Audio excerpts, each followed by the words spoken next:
Bienvenue à tous dans cette nouvelle vidéo. On se retrouve pour le second épisode de notre nouveau let's play sur The Legend of Zelda Breath of the Wild. C'est spécial de dire ça, de prononcer ces mots alors que je connaissais déjà le jeu, que le jeu je l'avais déjà fait et que sa suite est sortie récemment, que je l'ai fini aussi globalement, que je l'ai bien essayé puisque finalement après avoir fait ce jeu, ce sont les mêmes terres, ce sont les mêmes paysages que l'on découvre d'un côté comme de l'autre, pas de la même manière. Chaque aventure faite sur une partie finalement dans ce jeu a sa propre saveur. C'est pas du tout comme les autres jeux de la licence où tu refais à chaque fois les mêmes choses.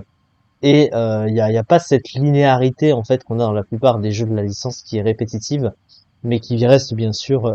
Chaque jeu a sa marque de fabrique et cette façon de jouer a sa marque de fabrique aussi. Et c'est vraiment incroyable de revenir là-dessus. Et donc on a démarré tranquillement. Donc comme je l'ai déjà dit, les vidéos pour ce let's play seront plus courtes que en moyenne que Zelda Tears of the Kingdom pour éviter d'avoir cette impression de rush, même si je connais plus ce jeu-là que l'autre évidemment.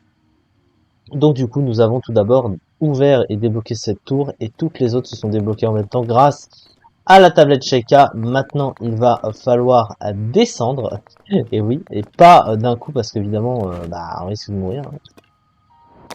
On reste un être humain quand même, on n'est pas un surhomme. Donc on va hop, venir ici.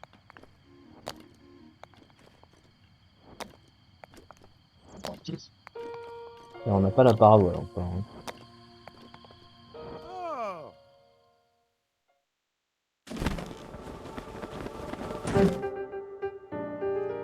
Oh, bien le bonjour de nouveau.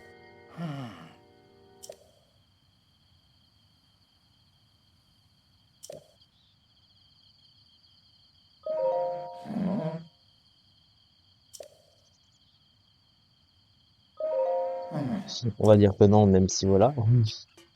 On s'en doute un petit peu, n'est-ce pas? C'est le canon. Maintenant, en refaisant ce jeu, finalement, est-ce qu'on va avoir des espèces d'explications sur ce qui s'est passé ensuite dans Zelda Tears of the Kingdom, parce que c'est sa suite finalement, et en savoir un peu plus sur le Ganondorf, parce qu'on sait maintenant que c'est Ganondorf, hein, qui a pris cette forme de monstre là. En fait, là, c'est plus sous sa forme de spectre ou d'ombre.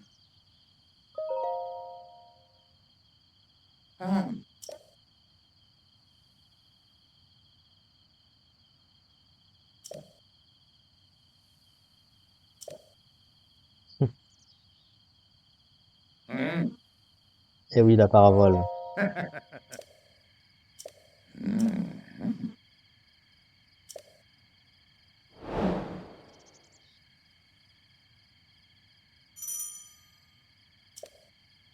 Hey.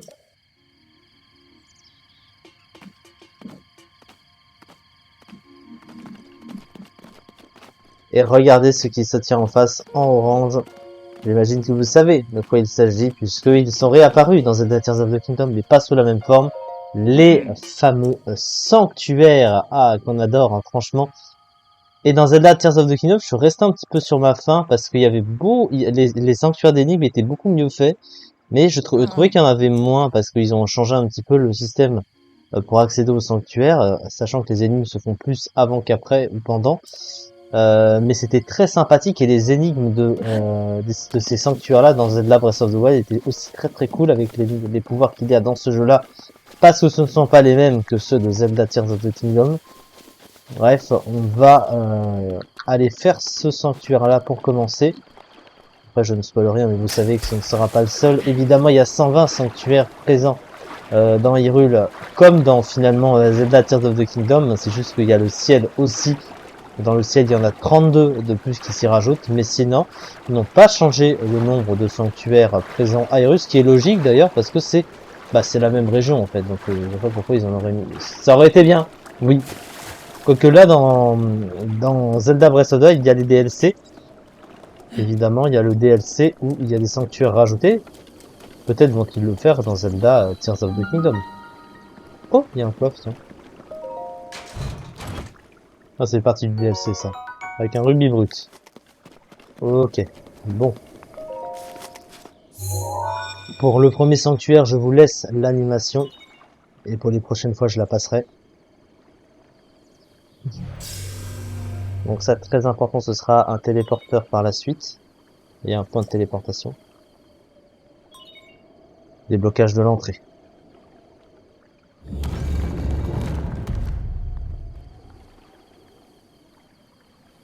Donc en gros, les sanctuaires, pour ceux qui ne savent pas, ce sont des sortes de des mini donjons, hein, tout simplement.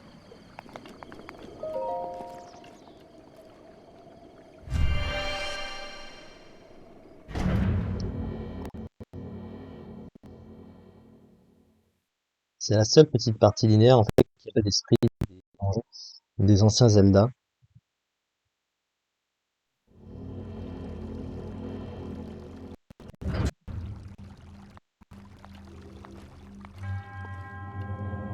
Toi qui as pénétré ce sanctuaire, Maunu te met à l'épreuve au nom de la déesse Hylia. Force magnétique. Oh merde. Qu'est-ce qu'il fait en appuyant sur la console? Pardon. Donc première des choses qui va nous intéresser, c'est ça. Qui va nous donner notre premier vrai pouvoir dans ce jeu.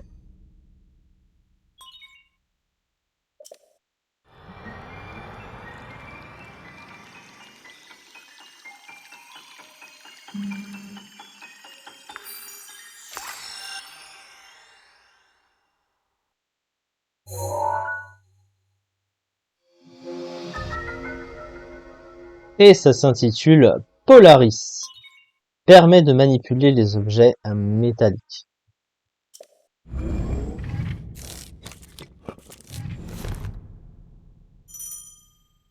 Alors, module.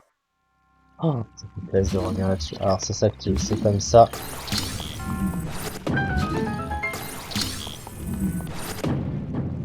Donc, vous voyez ce que ça permet de faire. Non.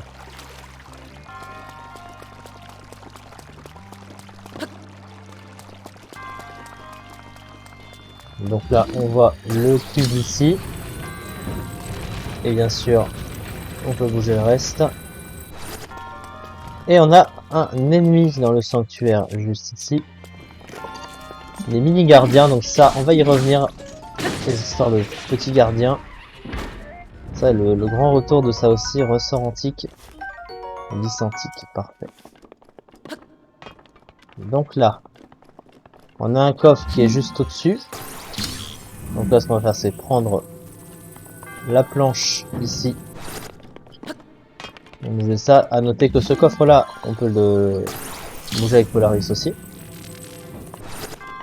Et là, aussitôt pouvoir l'ouvrir, contenant donc un arc de voyageur. Ça, c'est plutôt pas mal. Un arc à 5 en plus, ouais. Alors, ce qu'on va tout de suite regarder, c'est la carte. Si on a le petit symbole de coffre à côté du nom, c'est qu'on a ouvert tous les coffres du sanctuaire. Et c'est donc le cas. On va donc pouvoir le finir. On va tirer les portes ici.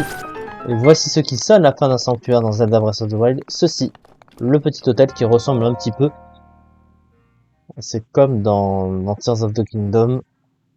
Avec Raoru et Sonia à la fin.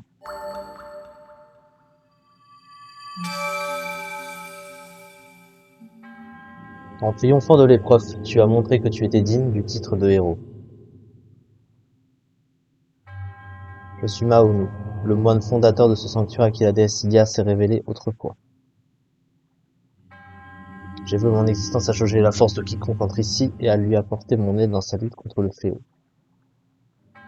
Et aujourd'hui, enfin, le véritable héros se tient devant moi. Au nom de la déesse Hylia, laisse-moi te décerner ce qui te revient de droit.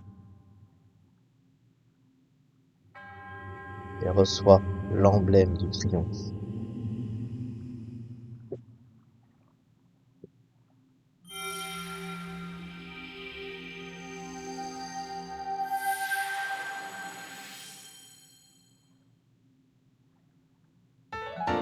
Le premier emblème du triomphe de Zelda Breath of the Wild, il reste donc 119 à obtenir. En tout cas pour les sanctuaires officiels du jeu. Et après il y a ceux Un peu spéciaux des DLC, mais en tout cas, pour le jeu officiel, c'est 120 au total, donc forcément 119 encore. C'est bizarre de dire ça comme ça, mais voilà.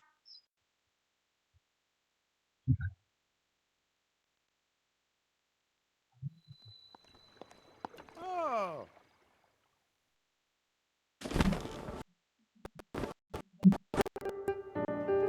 Te revoilà, mon ami.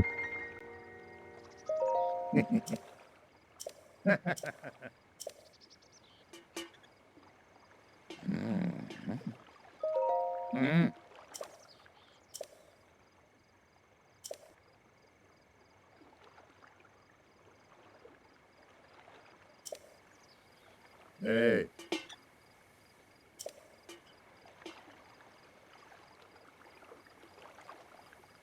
Ah.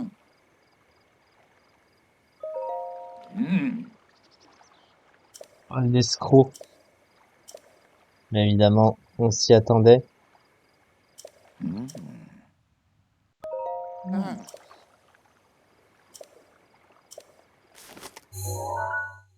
Et oui, la téléportation.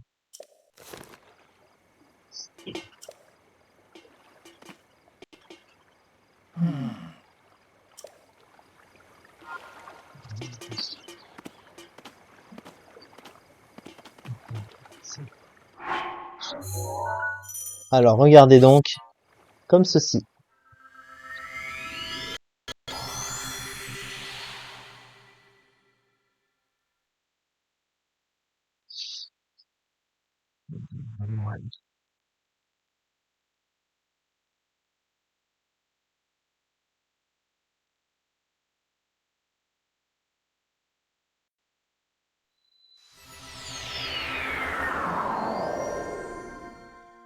Ah. Bonjour.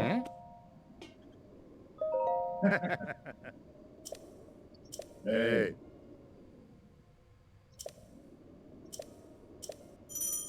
Et oui, la fameuse longue vue.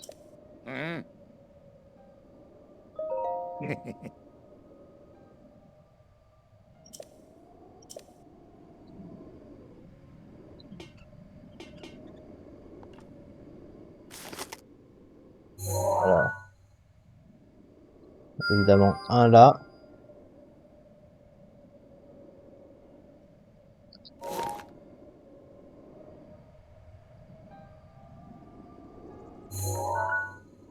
Un autre là.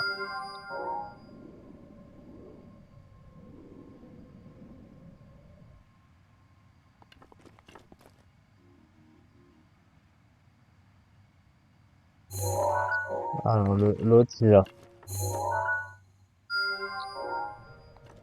Voilà.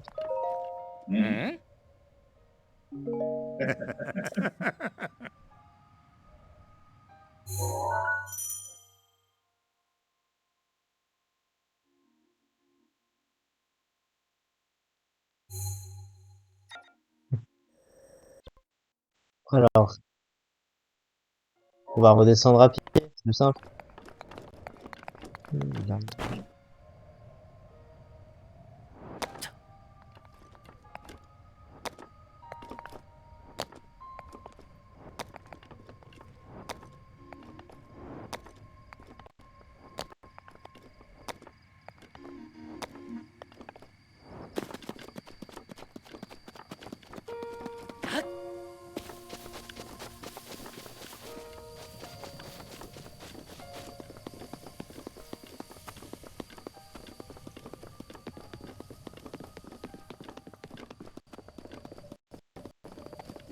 Alors, on va se diriger vers le sanctuaire.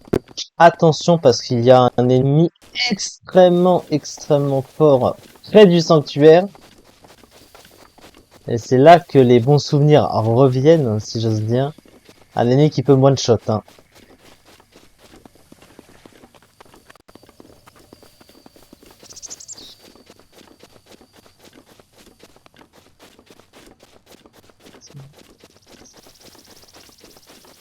Alors, est-ce que c'est lui? Oui, c'est bien lui. Je savais pas s'il était actif ou pas, celui-là. Il faut surtout pas qu'il me touche. suffit qu'il me touche une fois pour me tuer. Celui-là, faut surtout pas l'affronter. Mais heureusement, ils ont un temps de chargement. Sanctuaire de Jabashil.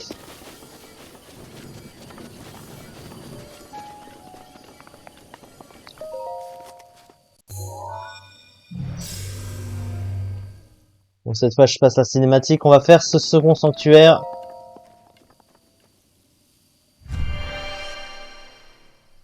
Sauf que ce sera pour une prochaine vidéo. On arrive au bout du temps que je souhaite. On va donc s'arrêter là et ce sanctuaire, on le fera la prochaine fois. Merci beaucoup de m'avoir suivi pour ce second épisode de notre Let's Play sur Zelda Breath of the Wild. On se retrouve très prochainement pour la suite. Merci beaucoup.